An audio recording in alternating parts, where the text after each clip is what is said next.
Find the probability of the surgery being successful on exactly 2 patients. So when it says exactly 2, that means that x is equal to 2.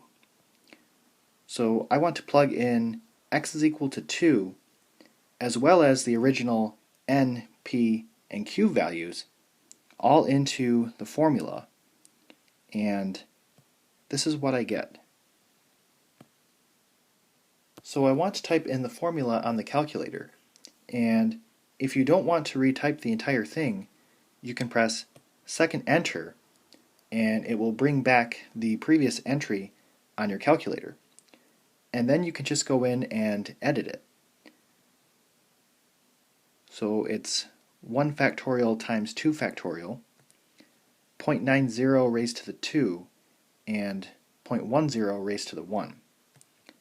And that's equal to 0.243.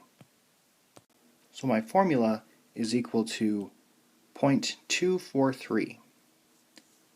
Find the probability of the surgery being successful on exactly 3 patients. So x is equal to 3, and if we plug in x, n, p, and q into the formula, we get this. Again, if we press second enter on the calculator, it will bring back the previous calculation, and then we can go in and edit it.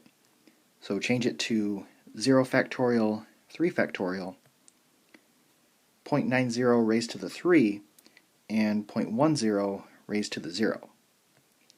And that's equal to 0.729. So 0.729 is the probability that the surgery is successful on exactly 3 patients.